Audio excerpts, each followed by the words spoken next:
Welcome back. Episode 7. Woo! If Very you're wondering exciting. why we look so similar to episode 6, We did one long filming. movie magic, baby.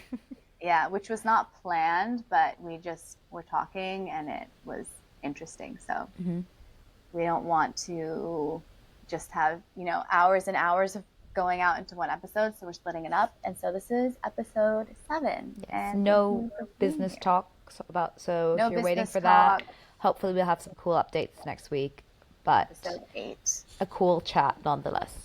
Yeah. Yay! Okay. Thanks, guys. Fine.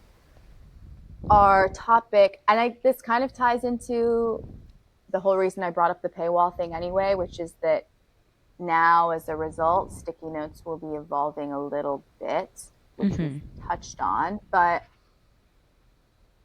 there's kind of a little more, we have so much freedom with what we want to talk about here. And I think, we don't necessarily want it to become about our personal lives, but there's some specific topics that we both think would be really interesting to touch on from a personal perspective, you could say. And a lot of that will still be the building of our business, but hopefully eventually there's only so much to report on that front. I think it's also relevant to us as coaches if we're going to be people who, Totally. you spend a lot, you'll hopefully be spending quite a bit of time with us virtually. Maybe might be pre-recorded, may not be live, but you will be hopefully be Sometimes hearing live. us in your ears. And I think fitness is something that can be quite vulnerable for people, and it can be quite an intense, for some maybe, an intense, subject. And I think the more authentic we can be, and maybe the more people can be comfortable and get to know us, hopefully it only helps and aids their experience with That's a our great point. businesses. That's a very good point, Leila. Yeah. Thanks, So Rosie. with that, we wanted to talk about our fitness journeys. Is that the best way to say it? Yeah, I guess so. Yeah. Do you want to kick us off? I feel like I touched on it quite a bit last time. I don't know Well, if it. I know. I kind of don't. I was thinking about it from the perspective of how I even got into Pilates, but it's when I don't know if you feel this way, when you are in the fitness world, especially teaching, it's hard to imagine a life where it's not a part of your routine. So I'm just trying to think of where it all kind of began. Were you? Why don't we interview each other? So instead of, Okay. I'll ask Yeah. you the questions because I feel like obviously I don't know what I don't know, Yeah. and you don't know what I don't know. Perfect. Have you tell me about like 13-year-old Rosie? Was she always sporty? What were you like in PE class? What was the vibe? Were you a competitive gal? I'm very competitive, I was gonna say I kind of very, get. very heavily competitive, but I have sort of picked, remember, was it last week or the week before? It was the week before when you said that coxing, you didn't know what to expect, but Oh then you yeah, saw the picture of me and it was not at all what you laid down expected. in the boat like that. Yeah, like a Yeah. little shrimp. I have found the sport where the least is required of me physically, which isn't, if a coxswain ever listened to that, they'd be like, hold on a minute. And I would too. It's not entirely true because you do have to, you're expected to be a certain size, which actually is relevant because 13-year-old me was just, I guess I wasn't coxing yet. I was at 14, I started coxing in high Oh wow. school, and I had to be aware of my weight. So that's relevant for a 14-year-old teenager. But I was also always on the smaller side. So I didn't ever feel stressed about it, but there was value assigned to me being a smaller person, which I don't think is the healthiest. And I think coxswain's also because, and I'll just speak for myself, I think because I'm a competitive person and was drawn to this athletic world, I also was fit anyway, but coxswains themselves don't actually need to be you What drew know. you to being a Were you interested in rowing and then ended up as a coxswain? Were you interested in any other sports? I Not really. I did when when I was a kid, I did gymnastics and ballet and Hmm. dance and all the things that kids do. And then when I was in elementary school, all of my friends played football, and Wait, football like your football or football we like my played football? football. Okay. Yeah. My father's British, so I will always call it the proper way Okay. that it's I pronounced to you. respect you for that. Yes. That's a green flag in our Yeah. business. UK football, and we did call it soccer, to be fair. I just had absolutely no interest in that, and all of Hmm. my friends did it. So it's kind of weird to think about now that I don't know what I was doing during recess when they were playing that, but I was more of an artsy person. That was really important to me. Not really artsy in my personality, but I enjoyed being creative more. And then I was briefly on the dive team my freshman year of high Oh. school because we went to a pool in our neighborhood, and that was just kind of what I did over the summers.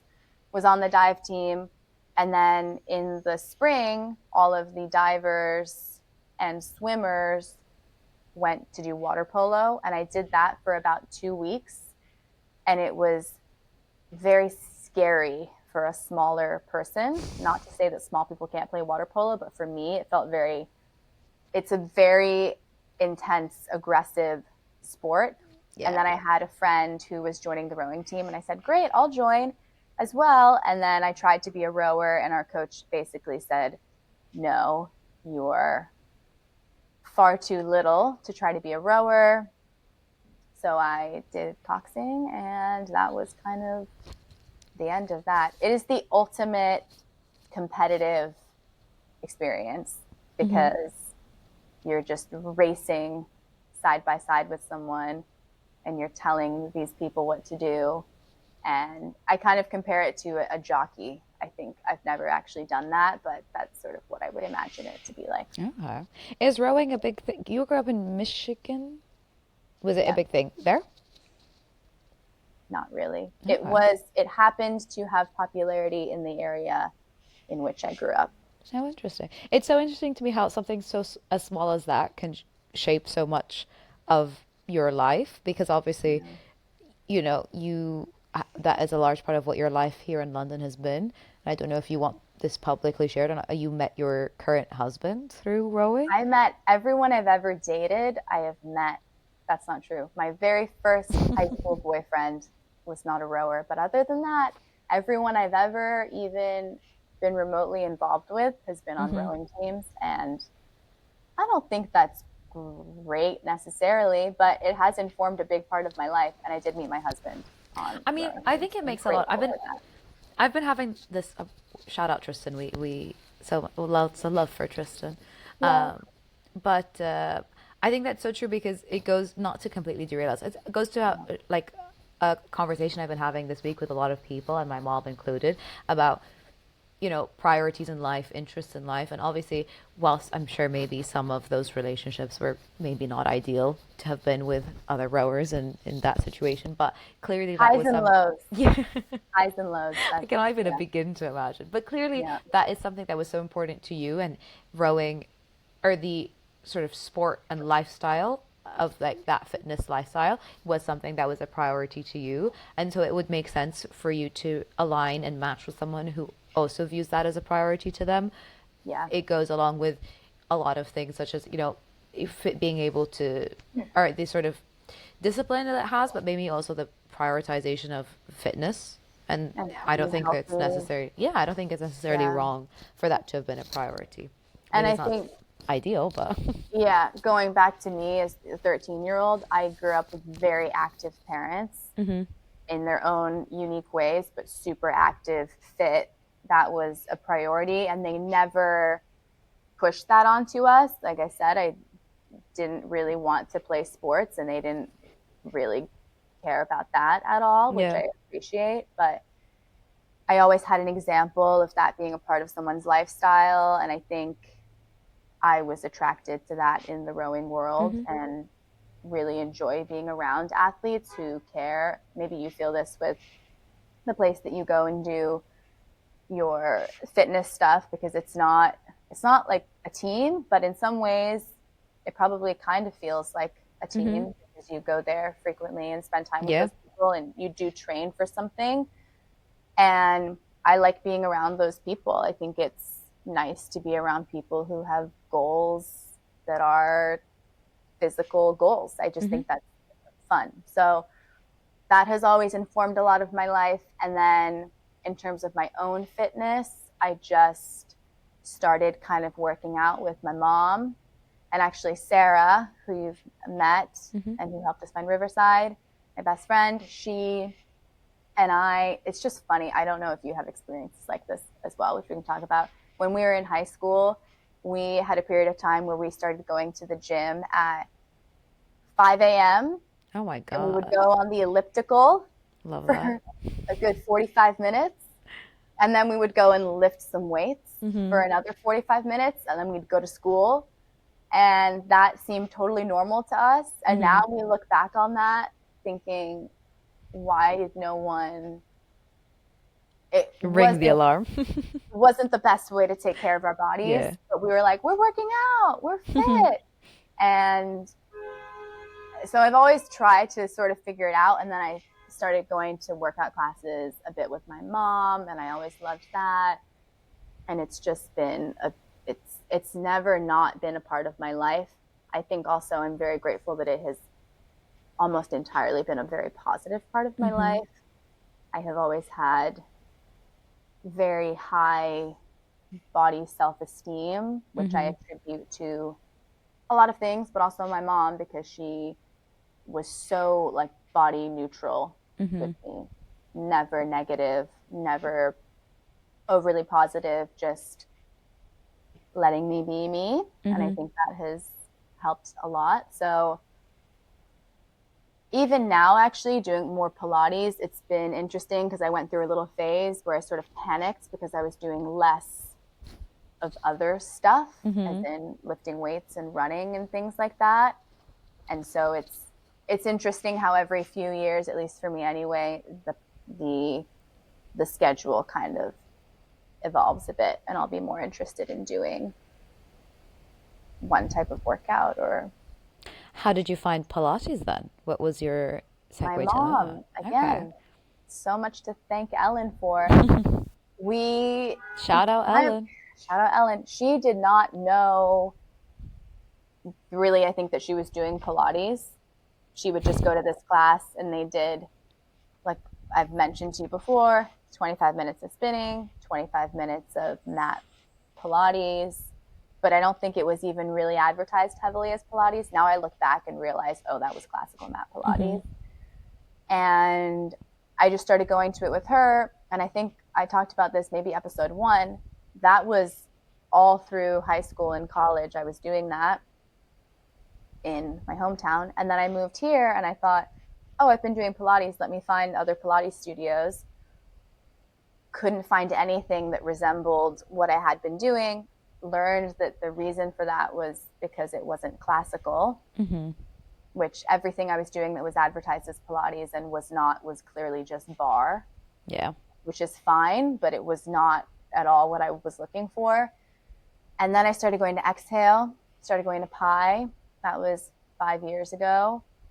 And it's just gotten to be more and more a part of my life ever since then. I don't know what prompted me to want to become a I was teacher. about to ask, how come you started the teaching training program? I think for a lot of people, it does become like a natural segue if it's something you do a lot. It's almost because it's right. I mean, even for people who never want to teach with it, there was a lot of women on my course who were just doing it to advance their own knowledge of the system and Yeah. their expertise, and they never really wanted to teach it full time, let alone part time. Yeah, yeah, that's a good question. I don't know. I think it was just, and maybe this is probably true for a lot of teachers, it was just curiosity. Mm-hmm. I was doing it a lot and I really liked it. And I think it also helps because you were training at Pi, and Pi has its in-house teacher training program, so it might have felt just like a natural sort of segue yeah, over. and I've been super lucky. You have this too with your mentors and things. I had a few mentors, especially in Michigan, who kind of subtly pushed me in that Mm-hmm. direction. And then before you know it, you're starting a Pilates business. Here we are. Eat, Here we sleep, are. breathe, Pilates. Yeah. But I think for women, young women especially, learning to have a healthy relationship with fitness can be so challenging and up Mm-hmm. and down. And it has been overall pretty positive for me, which I'm very lucky for. That is great to And hear. yeah, I'm trying to think if there's any other, Major I don't know. Do standouts. you have any other questions about it? Mm, I'm trying to think. Not necessarily. I think I have a One thing great. that's really weird is that I'm done coxing for the time being. Oh yes, I was gonna say we talked about this personally. We haven't talked about it here. That is, I remember asking you how that would feel to sort of take a break from something that has Well, it's been. going to be interesting moving to Salt Lake City, and I'm not moving there for very long, but I still will be away from the rowing world for a little bit. And it's going to push me to actually be a bit more athletic in groups Hmm. because it's a lot of being active in the mountains and outdoors. It'll be a very different kind of routine than, Hmm. you know, running along the Thames. I think it'll be interesting to see how. Not that I mean, actually, I think Coxswain is probably being a Coxswain is probably a large part of your identity, understandably so. Oh, okay, Sorry for that. London. No, you're People fine. are very upset in Hyde Park today. Sounds of the city. Yeah. Um, it has been such a large part of your identity for so long, so I imagine it will be a cool opportunity to really explore other parts and other ways of being active that you maybe have not had the time to do just yet.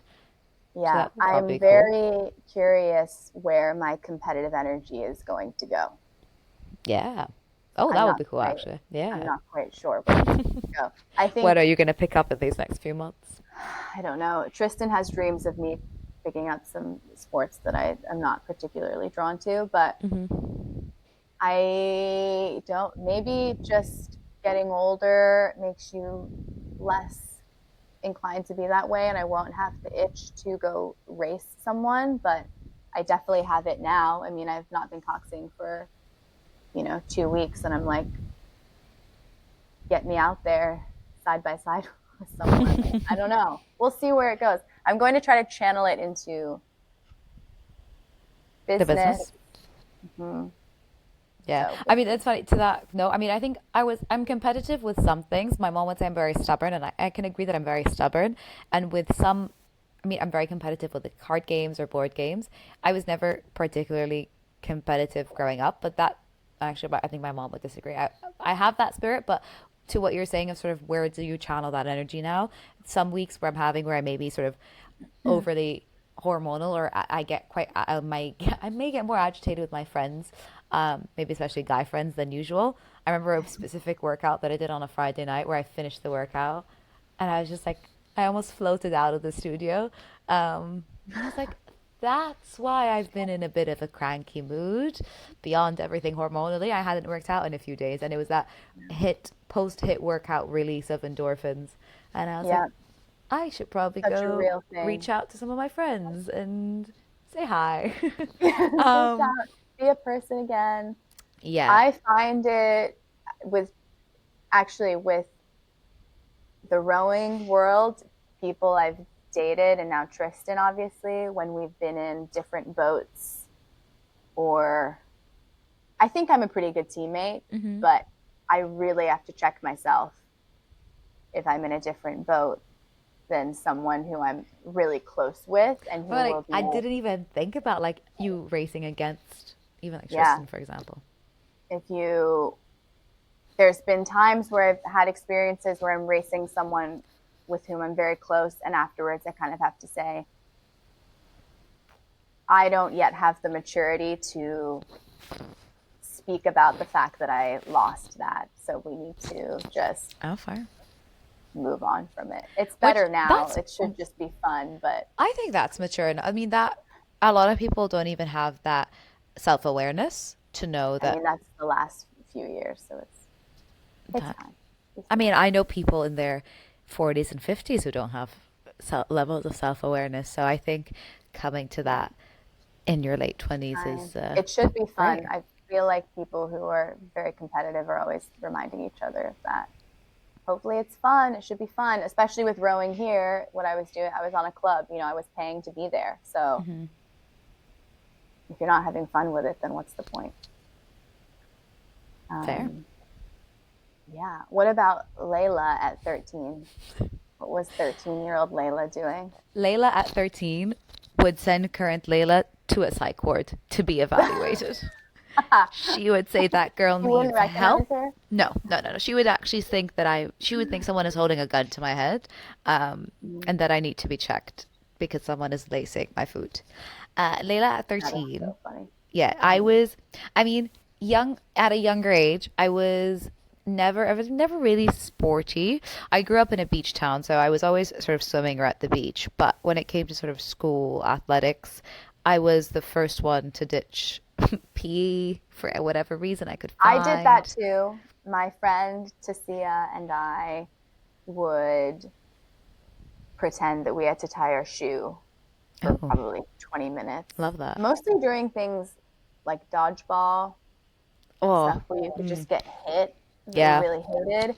And I remember we had a teacher who really allowed that. And then suddenly the PE teacher switched and it was a different teacher who didn't care for any of that. And I just was mortified that I would have to actually to it. participate. So I can Yeah. relate to that feeling. Yeah, me and the running didn't. I was talking to a friend about it. I have a visceral feeling in my stomach till this day when I think of like the start of our 400-meter track. Um, I will say I did love netball for a long time. I was on the netball team, and we had a great group of girls. I think it helped that a lot of my friends were on the team. Um, but similar to you with coxswain, or I was the goalkeeper in netball, which, if you know, I mean, similar to with most other sports, the goalkeeper has to move around the least. And it was ideal for me because there was less running. Um, but it worked when I had hit, because I grew to my very tall height of 160 centimeters quite young. But then I just stopped growing. So I was the tallest on the team for a while, second only to the goal shooter. But then, as everyone else in our ages started to grow taller and I became Stayed the shorter, same. I was going to have to either run more or get out. And I said, my time is done. Done. I'm done. I'm done here. It's been a good one. I gotta go. So That's so good. that was the netball. Because if I were to ever go play now, I would probably be given one of the wing positions where I would have to run laps around the entire thing. So I know. maybe. I feel like since I've known you, you have been, I think of you as a active, fit person. Yeah, that was so I mean, in my last few years I was almost forced to do PE, some of the, I mean, because it was a part of our like high school diploma or whatever. But if I read back my report cards, which I do want to pull out for one of the things I'm doing, I barely scraped by. I'm just about past things because I was kind to my PE teachers. I was not getting the times or the results necessarily needed. And I think we didn't have the best, and I doubt a great, healthy school PE environment exists everywhere in the world. It didn't, I think, in my experience at our school, but I probably have a very biased experience. But yeah, I wasn't the sportiest growing up, didn't have the best relationship with food or body image, which I think is natural for a lot of girls. I think that is maybe the more normal experience to have. So I don't think mine is particularly unique. Yeah. I mean, it came from maybe less an insecure, and I credit a lot to my mom. A lot of it didn't come from her, and she was never. Whilst I remember her maybe now and again watching what she was eating, it was never done in terms of I should watch what I eat, or that it was done with any other reason than to just like sort of be eating healthier. And I can't Yeah. even imagine, because I think the generation above us, as in sort of our parents' generation, went through even worse of like a diet Oh my culture. God. I see Yeah. tabloids and I can't even imagine. So I must have been so hard to try and set that Yeah. example. But I had a very positive in house with my mom and dad. I think some of the extended family. not the best, but a lot of the I don't think it was unique to me. I think what I experienced was a very typical Arab, Middle Eastern discourse, and actually, I think also a lot of the Western world. So, not Yeah. the best body image or relationship with food and fitness. And I think when it starts that way, it's hard to get pulled out of it because there was sort of a point when I was 16 where I leaned out a lot. Um, and I was very complimented along that process, and I didn't lean out in the healthiest way. Yeah. It caused sort of like a disordered eating pattern. Yeah. And so I can't remember what is the word I'm looking for? It, Uh, I think I know what you're doing for. it's something it's like not approved. Oh my God. It reinforced. Reinforced, yes, Yes. what I was negative thought pattern. And Yeah. so when you are losing weight and people, and it's why I'm very careful not to compliment anyone on weight loss specifically, or even weight gain. I think you should never, I think it's a slippery slope, but I'm very cautious to not necessarily compliment someone on weight loss if I don't know sort of their intentions behind losing weight or Yeah. how they are losing the weight. Because mine probably wasn't the healthiest at the time. But I think I understand that it wasn't bad intention from anyone who had been complimenting it, but it just unfortunately reinforced negative patterns that we are luckily out of and on the other side of. I feel like But that's yeah, like kind of the baseline for most girls. It's yeah, so hard to avoid that. Like, I yeah. don't, do you remember the first time, like what age you were the first time you, because I talked about how I have always had a very positive sort of like Hmm. body image and self talk, but I could probably identify the age I was when I first thought, oh, maybe I should be a little thinner Hmm. or I'm Yes, getting a little fat, I which just tell you what mine never was. made sense. Yes, I can pinpoint, maybe not an age, but I know I think he's probably been mentioned before, but my cousin Saeed is about 4 months Yeah. older than me. And we Is are very this who close. got you the Yes, the little the tripod that we used. yes, Yes, he is also iconic who I tripod? ran High Rocks with in May. So he has been like almost a partner in crime for me for Love that. or my whole life. And we had a phase when we were teens where we obviously hated each other. Maybe not obviously, but where we both went through our separate teenage tantrum years. Ailments? Yes. Yeah. But he's about 4 months older than me, and I'm an only child. So he has been a brother to me more than even a cousin. But so we did everything together from because we were in the same year group, a lot of the same friends as we were older.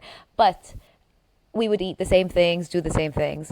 But as we entered teenagedom and our different genetics, because he takes a lot from his mom's side, I take from our dad's side, Yep. my body was not reacting the same way his body was. He could Yeah. inhale 4 Big Macs.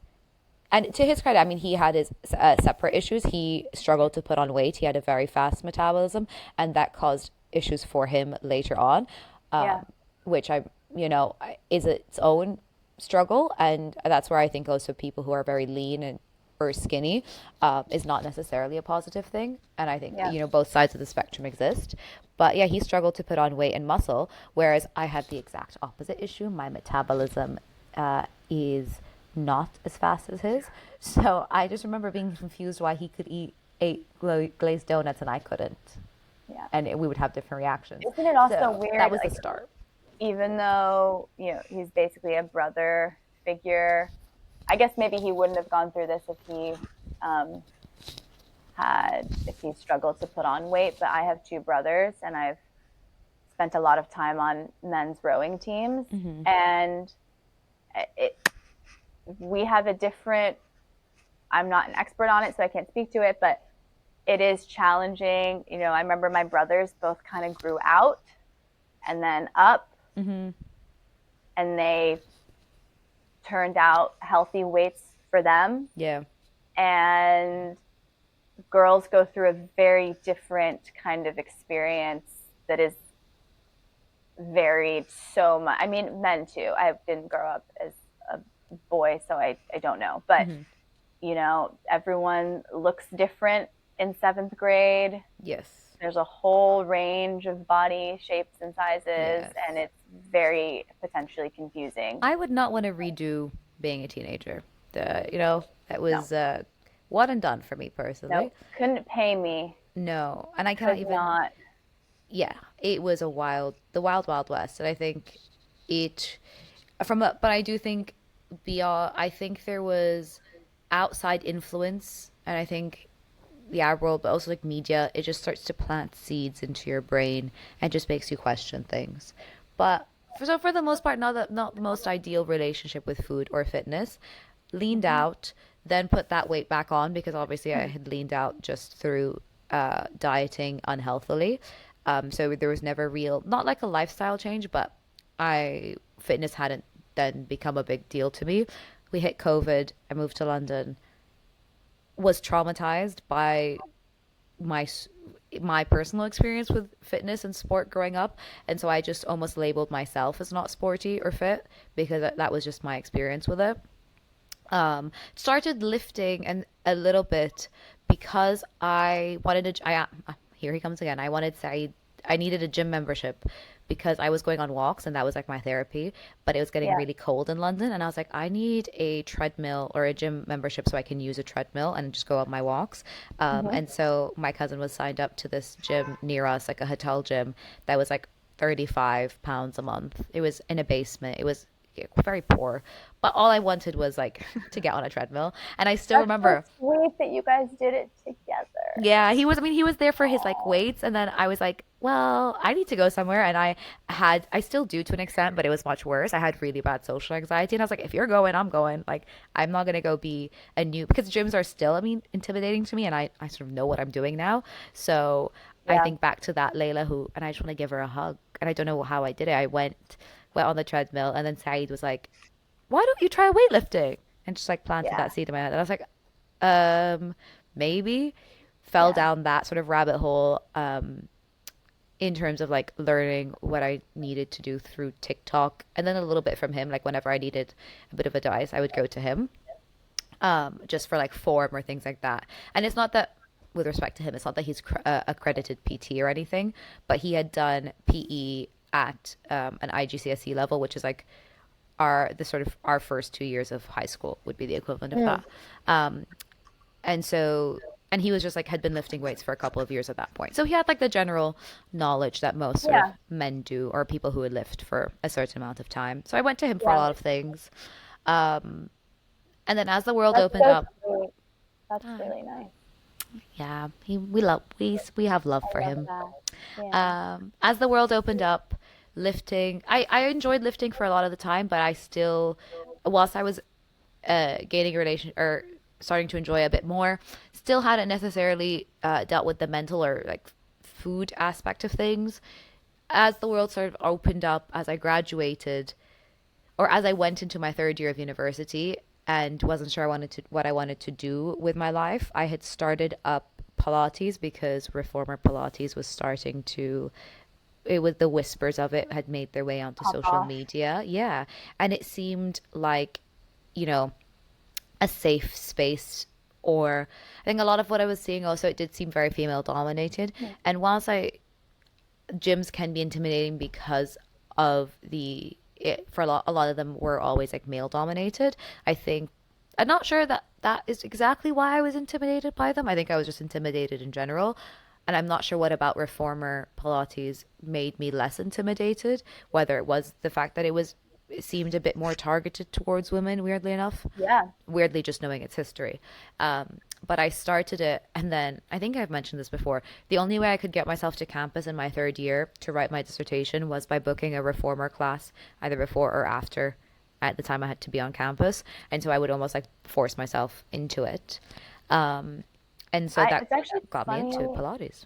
It's funny that you say that about Pilates being female dominated because actually, now that I think about it, in college especially, was I was on a men's team and we were Hmm. very separate from the women's team.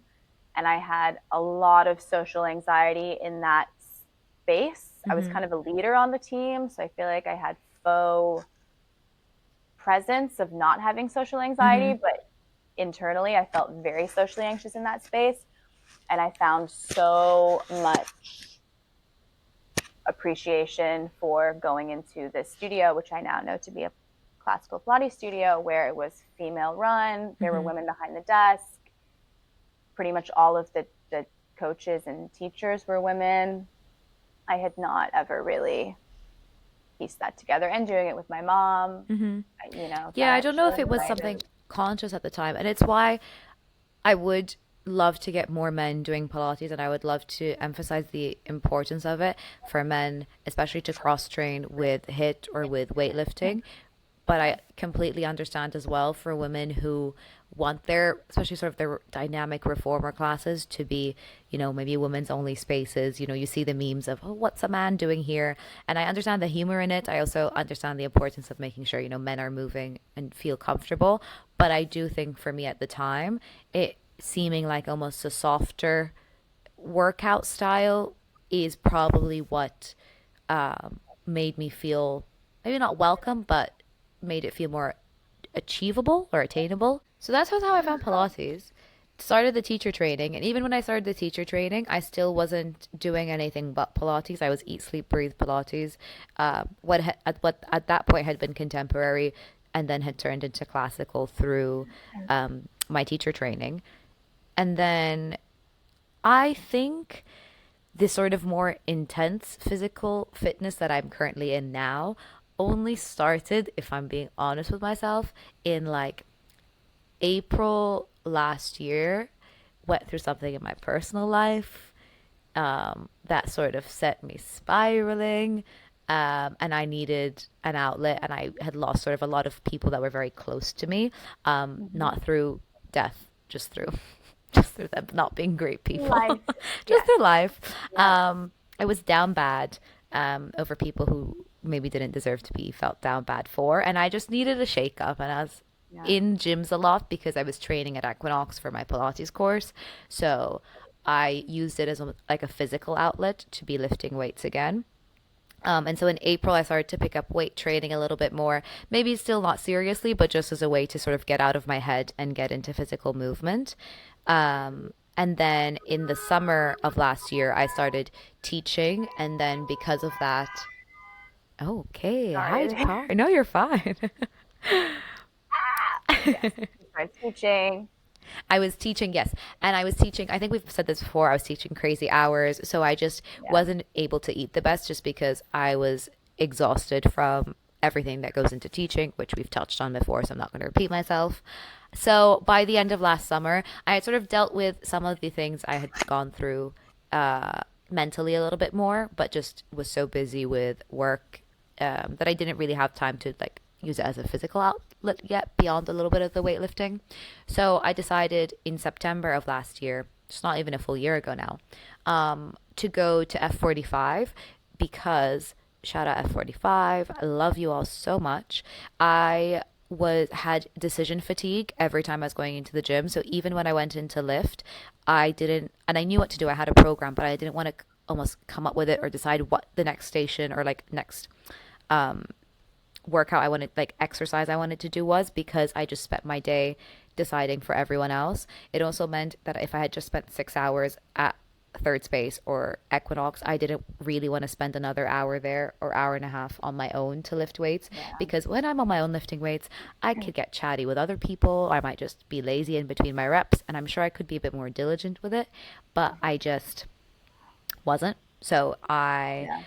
was not putting that time. So I was like, you know what? I need to find somewhere where I can do group training and they can tell me what to do. I don't have to come up with anything. And I found F45, which had both strength training days, some hybrid days, cardio days. It sort of seemed like the perfect cure all for me because it was only 45 minutes. I could be in and out, and I had no like agency really. I mean, in the best way possible. That's what I wanted. Was I Yeah. and of You don't course have you to could think about anything. yes. And of course if you don't want to do something you don't they're not actually holding a gun to your head, but I like the idea of being told what to do and guided through a workout. So I found F45, and that kind of changed everything for me. It was Wait, really what? So when was that? That was that would I started September 2024. okay.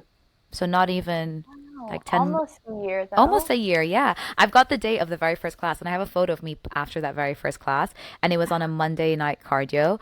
And had I not signed up for the 2 week trial, I wouldn't have gone back because it was so hard. But the coaches were great and the Do you environment was know great. why you were drawn to that specifically? Because I've done F45 Hmm. before, and I'm trying to think why. I feel like I might have I had looked on ClassPass and I feel like I had heard you talking about it before, which is why I ended up sort of cluing into it, but I Hmm. don't know why you I mean, it was so there was two things. I mean, the first is it location wise is very convenient for me in its proximity to me. And I also just knew if I have to put in distance to go somewhere, I'm not going to do it. I mean, maybe now it would be a different story because of how important it is to me, but at that point, I just knew it had to be the easiest thing, and that was how I was going to do it. But also, my aunt used to go to F45 in Canada when she's there over the summer, and she would post it onto her Instagram. Her entire Instagram story every day would just be like her at the like stations, and just like documenting that entire So workout. sweet. And so I saw it, and it was she was just posting it on her own private account for her own sake. There was no ultimate, like, no, I think she was just doing it for fun. She enjoyed it. Yeah, She liked yeah, the workout, the yeah. community there in Canada. So when it was September and I was like looking into or wanted, ooh, rush hour. Yeah. Crazy. When I had seen that there was that F45 close to me, it was more so that, oh, I knew what it was because I had heard and seen it from her. I'd almost seen what the workouts looked like in a to an extent from her Instagram. Yeah. So it wasn't something foreign. And then also they had that 2 week trial, which was like 10 classes or so for like £39, which for London pricing is obviously great. And I Yeah, mean, it's most very good. studios have a like really good trial period because Mm. the whole aim is to get you hooked. And I've spent a lot more than thirty You're nine hooked. pounds. Yeah, I'm hooked. I drank the Kool-Aid. I'm sold. So yeah, I had heard of it. I saw the trial. I was like, you know what, we'll try it. If I don't like it, that's fine, and I'll just go on to a different studio. But I got hooked from that very first one. The coaches were great.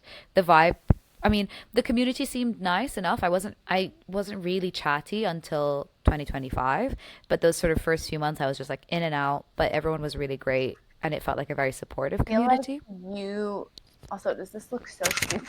No, you look cozy. Um, I feel like that is kind of your MO with like in pie.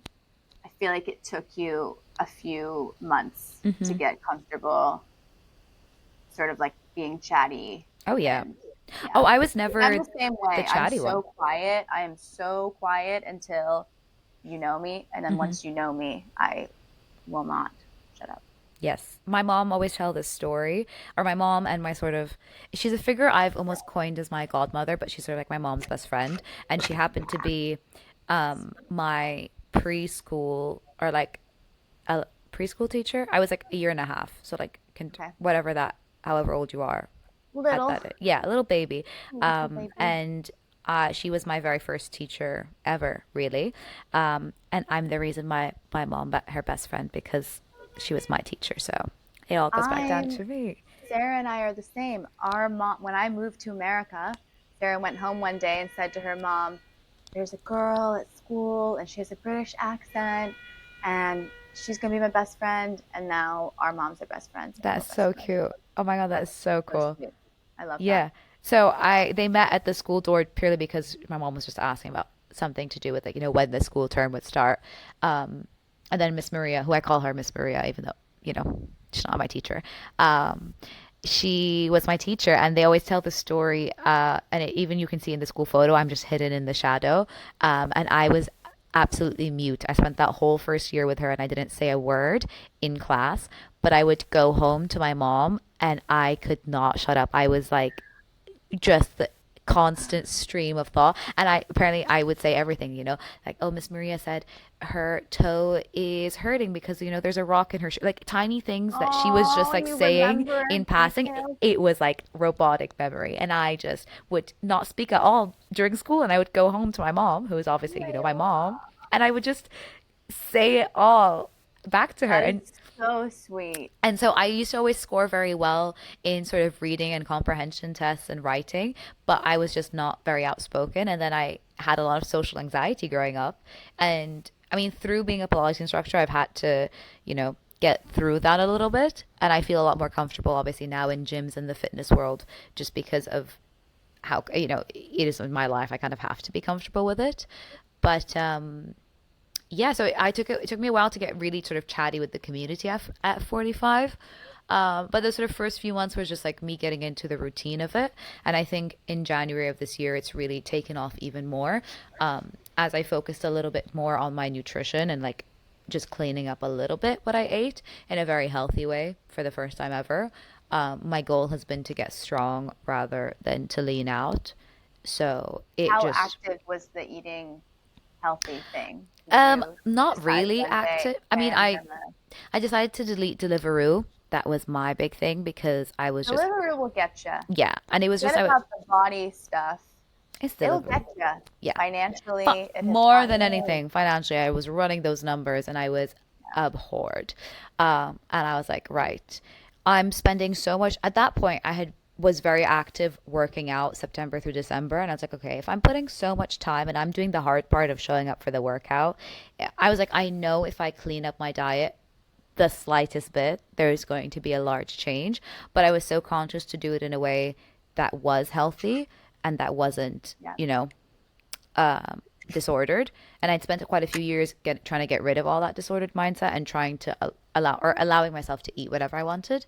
It doesn't help that I am gluten intolerant, like actually health wise. I ignore that right now. It's like not a priority for me. Um, so that's like a one Did you thing. ever, my God, Whoa. did you ever consciously do anything to deal with the mental piece of it, or I were mean, you just sort of working on it on your own? on my own, I was in therapy a while ago, but that was more. Um, sorry, I just saw a message from my father. I was in therapy, but that was less to deal with the food stuff. It was more to deal with the mental, but obviously the mental impacts the food. It's all connected, or at least Definitely. for me it was. Um, Yeah. and I'm a big journaler and very introspective and very self-aware. So I was sort of very conscious of everything all this time. So it was a lot of that work more than anything. And my mom even asked me, what was it that really clicked for you this time? And I think it was finding In that terms of what? In terms of being fitness able or in to, terms of food, I think more the body? food, because the fitness sort of came naturally, I was just feeling good working out, but I don't think there was much of a physical change September through December. It was just like a lifestyle change. And then Yeah. because I was committing a lot of my time to it and my effort in the workout, I was curious. I almost viewed myself as a science experiment. I was like, if I change one thing and just cleaned up the diet a little bit, what would happen and what change would I see? Lo and behold, it has been quite a big change, but it's because I think there are also friendships and people in my life who are no longer there that maybe used to drain me more than I think they or more than I was aware of. And I have a very small circle now, but one that I'm very happy to be with. And I think all of that does impact like just that sort of mentally and who you're around. Would you say And that now you feel like can you tell mentally that you're in a oh, I'm place it that feels completely. better with Yeah, that yeah. stuff? Yeah. So much. I mean, even now, I don't necessarily watch what I eat. I think because I am so active, I obviously need to be eating quite a bit. My main thing was it was just that initial jump of eating a little bit more protein and eating out maybe 3 times less a week than I had been, or That's so whatever it was. amazing because I feel like some people, and it's such a hard thing to get out of, like it's you've done the work and Hmm. now you can enjoy that, which is very cool. Yes. I think it was a lot That's of amazing. trial and error years as well. This is not the first time since being 16 that I had tried to lose weight. It is the first time I had tried to do it in a healthy way, that's for sure, in terms of, I didn't cut out any major food group. I was conscious to not track or count calories. It's something I still can't do.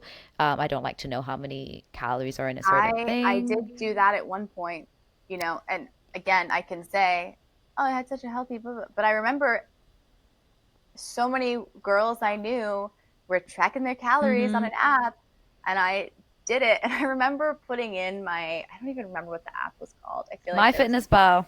yes.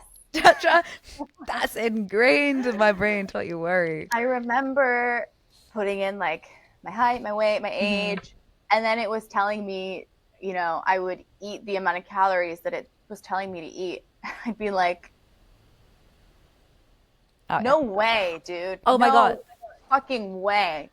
I Yeah. am still so, I was, and I am feel very grateful that I don't have the whatever the brain effect is that made me like really spiral into something like that. But I remember just being like, what in the fuck? This is Yeah. not accurate To when at you were asking all. what my first negative experience was, and I know I'm not the only one who experienced this because I saw it go viral on TikTok, and I was like, wow, I really have not had a unique experience ever.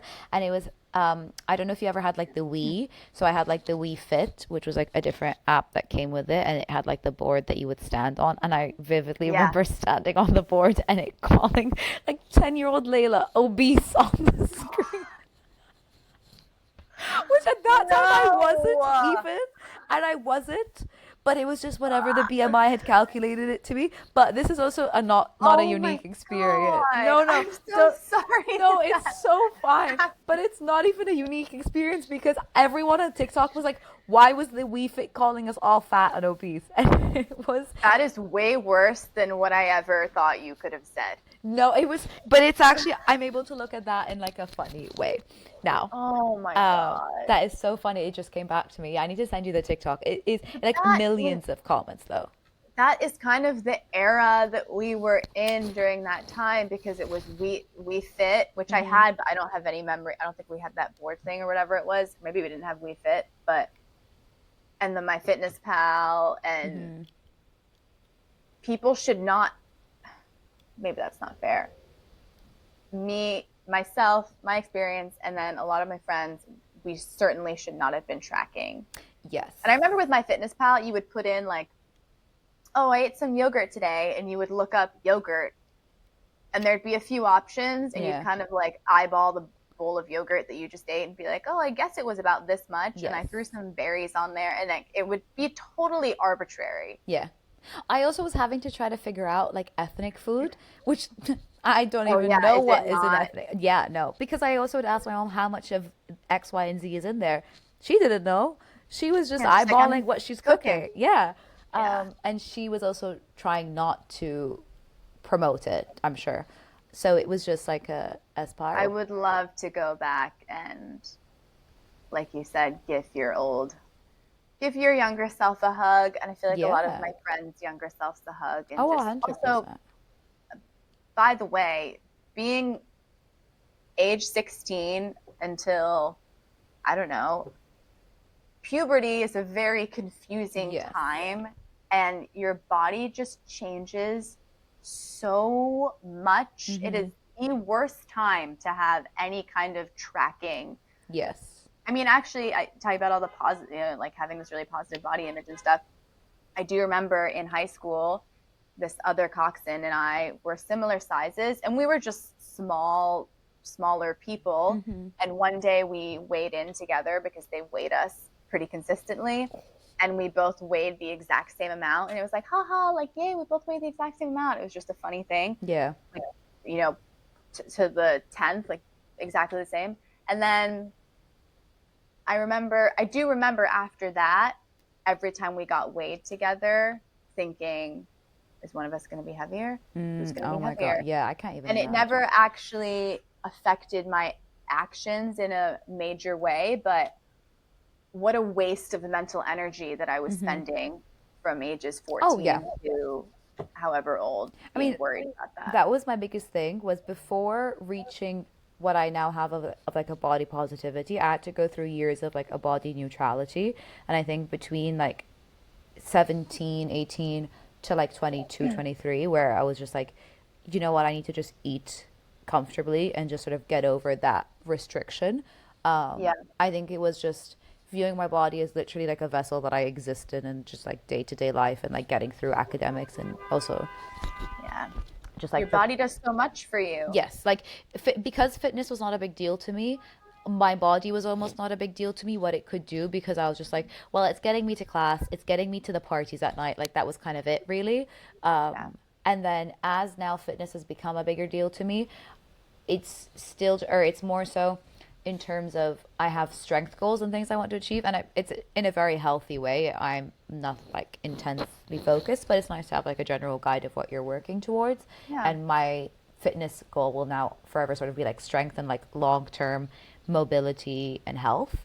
And so in the new year, as I sort of decided I wanted to retry tackling my nutrition, I was just like, right, we'll just maybe be conscious to eating a little bit more protein, a little bit less fried food, and just eating out a little bit less, which I knew would translate to numbers wise eating less, whether or not I tracked it. Like, I still couldn't tell you how many calories I'm eating a day.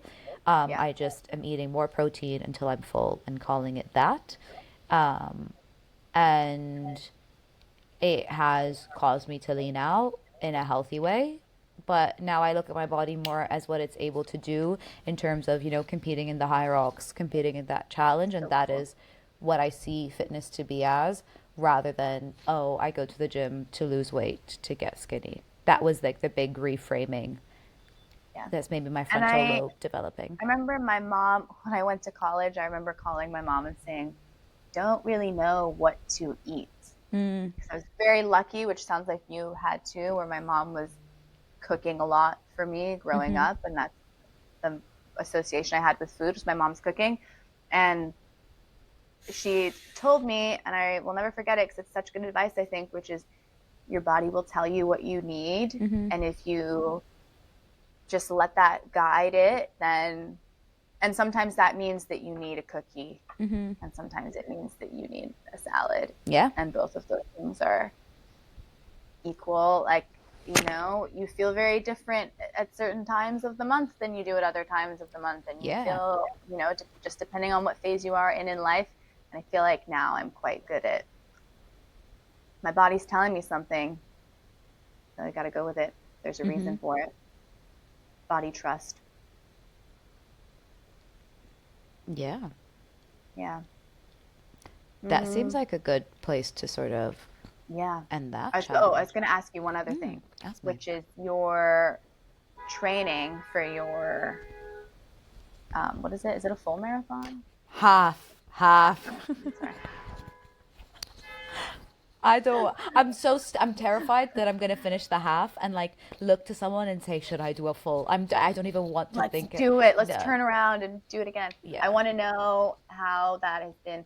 And I'm curious, partially selfishly, because Mm-hmm. now that I'm not going to be doing coxing for a little bit, I'm sort of vaguely curious about Mm-hmm. doing something physical for myself, and I Mm-hmm. don't really know what that means. So I'm just wondering Yeah. where I you're mean, at, because you mentioned that you have hated running previously. So yes. So what it was, I did the high rocks like we said in May, which obviously it's sort of a joke that anyone who does a high rocks doesn't shut up about it. So I did that. which you loved, right? I Like loved. you I think loved it. it was sort of I had really at that point leaned out quite a bit. I could see it and feel it in my body.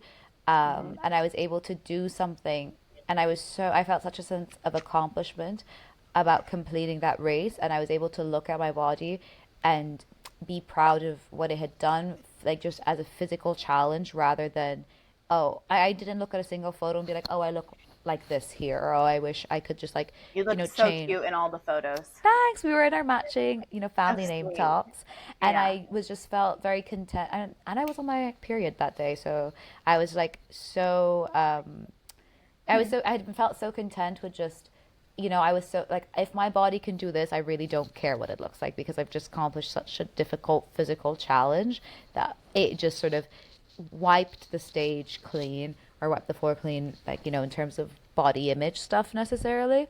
Um, That's amazing. That's yeah. really And cool. I mean, at that point, I didn't run a single kilometer ahead of our High Rocks race because Saeed and I were also doing it for fun. Our time goal was get under 2 hours, make it to the finish line.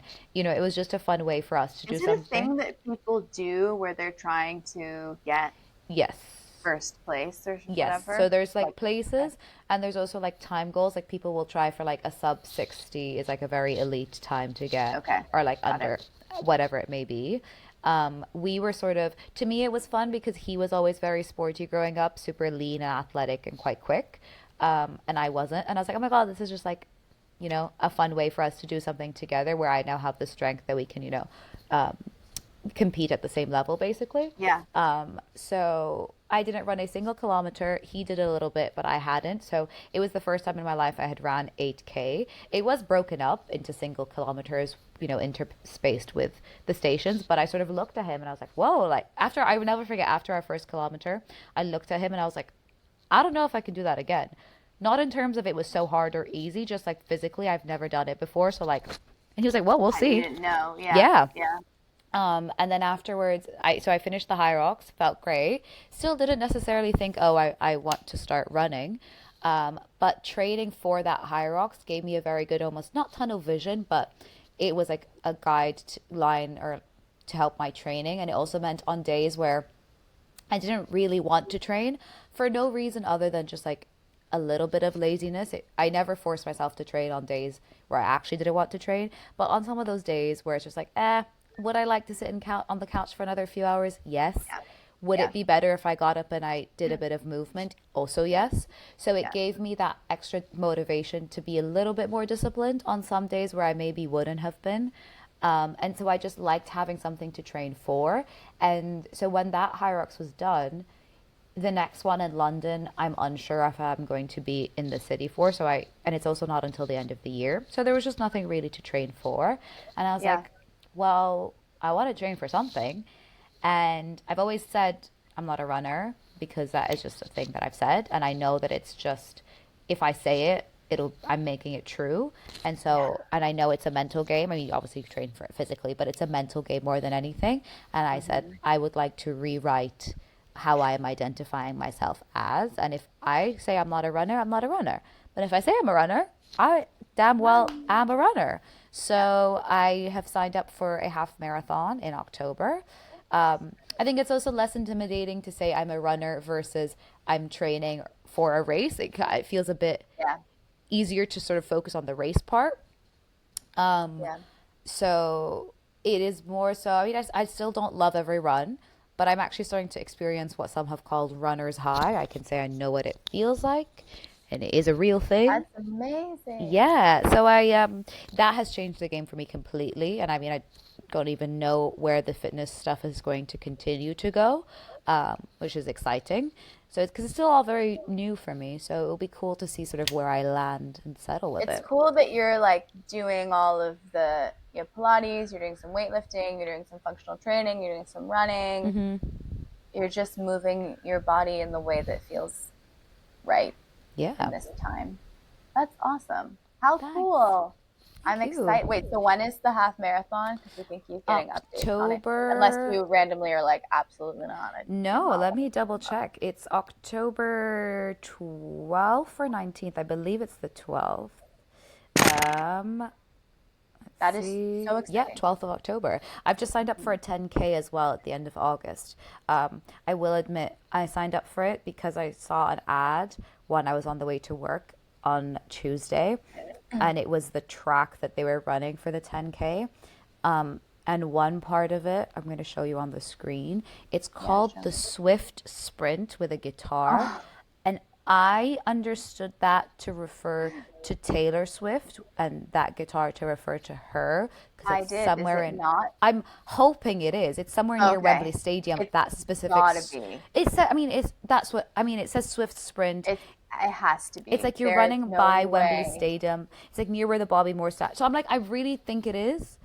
And I said, Yeah. Taylor Swift? sign me up. And I booked the That's 10K. cool. So I think especially, that that is the cool thing about running too, is that you can, I'm not a huge runner just because I get bored, mm-hmm, but when I'm in a new place, if I can, I like to go on a run because mm-hmm. you can see a lot. Yes, I would love to also, as I haven't talked about it much, but as my time in London potentially comes to a close, I Yeah. would love to be able to explore the city through running. And a lot of my running right now has been done indoor on a treadmill just because it's been quite hot in London. Yeah. So, I mean, I did my first 10K the other day, but it was funny because I was on the treadmill and I was like, how am I going to get myself like not distracted? And I put on the Eras Tour movie documentary on Oh my my phone and I God. just ran to that in Equinox. And I was on the treadmill, like singing, having the time of my life. Um, That's so amazing. I'll be running that in August, end of August, and I'm hoping that sort of, I was like, it'll be a good way to just like get used to sort of like pacing myself, running in outside and in person. I mean, obviously I'll be running outside before that, but yeah, like you're saying, it's such a cool way to discover cities, and I'm excited Yeah. to. I've always sort of wanted to be a runner. I think in my dream world I would have always been a runner. It's just, I think I'm not going to, I mean, this may be a bit controversial. I'm not going to say that you need to be leaner to run, but I think obviously being leaner has made it easier to run. And I don't, and that's not, I've seen a lot of wonderful influencers and people who are on that sort of running talk side showing that you don't need to be lean to run and they enjoy running at whatever size they are. I was actually training for a 10K about this time last year and it got cancelled, so I never ran it, and my training just went out the window, which is funny to like actually look back on. But I will say I think it has been a little bit easier to get into running this time around, unfortunately, as I've been leaner. So and I think I would have always wanted to be able to run. I just couldn't. And I think even then, had I been disciplined enough, not necessarily to lose the weight, but as in to stick to running, I would have ran at whatever pace. You don't have to be fast to be a runner. You can run at whatever pace No. you want. Yeah. No one should ever tell you, oh, you're not a runner because you're not running at a certain pace. Yeah. And I think that's something I've been able to learn. So I almost wish I had been running even at slower paces to have been able to run through some really cool cities. But you can't change the past. You can only change the future. So I'm excited to Exactly. run in some cool cities in the It's future. funny because when I first started running in London, Sarah and I would run together because we were living together, Cool. and we would run through. We lived near Ravenscourt Park, which I don't Mm-hmm. know if you've ever been there. It's a very sweet park. It's one of my favorites, but it's not, it's a park. It's not Mm-hmm. anything wild. Yeah. And we would run in there and then we'd go home. And then one day, our other flatmate we were living with, she was much more of a runner and she was Mm-hmm. training for a marathon. And so she had us, and we were all happy. We happened to all be leaving to run at the same time. And we're like, we'll just follow you. And then when you need to go off, you go off and we'll just, circle back. Mm-hmm. And it was the first time, which now that I've been in London for so long, I'm like, what, how was I missing this? We ran, and it was just a straight shot from where Mm-hmm. we lived right out to the Thames path along the river. Oh my gosh. And I remember it so clearly, getting out there, turning the corner and seeing the Thames, and Sarah and I looking at each other like, oh, wow, okay, this is Yes. so fun. And then Yeah. that started to be kind of a loop that we did. Like, there's just so much you can, same with Yes. walking, but you can just see, you can cover a lot if you're Yes. able to run. Of So, course. And I think it's such a yeah. beautiful city that I would love to be able to explore on foot, especially as I may be, living in cities where running outside is not as feasible longer I was term. thinking about this with Utah. I know we have to wrap it up in a minute, but No, you're fine. one very confusing thing about Salt Lake City is that, so in London, right, if you look it up and it's a 30-minute walk, Mm-hmm. that might, or sorry, a 30-minute drive, that might translate to like a 90-minute walk or something because there's traffic and things. Salt Lake City is very much designed for cars and it's very efficient for Yeah. cars. So I've been looking at, I was looking at like therapist's Mm-hmm. office and how close they were to me, and it was a 7-minute drive. So I was like, oh my gosh, I can probably walk there. Yeah. Great. And then I looked up the walking and it was 90 minutes. Oh my God. Oh And my it's God. also, and And it's I, probably through like wild intersections and like highways or whatever it is. Yeah. and it's really, really hot there in the summer. Yeah. So Yeah. it's just, yeah.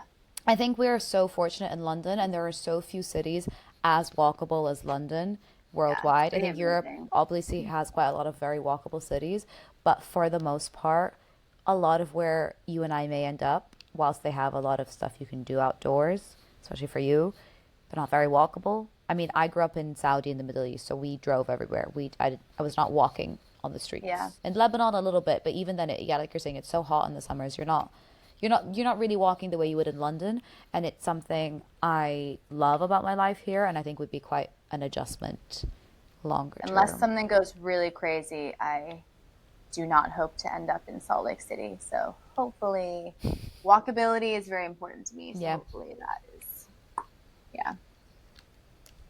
Um, All is that about right. it? Yeah.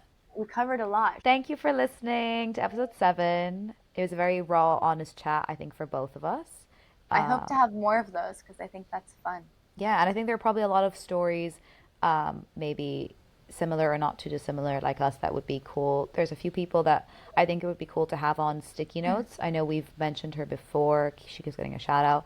Pina has done quite a lot of cool work on like holistic medicine and health. Yes, And I think that would be definitely. a cool interview to have on sticky notes as opposed to Honeycomb Yeah. Studios. So I think you can expect more conversations like that. Yeah. And yeah, see you next week. See you next time. Thank you. Bye.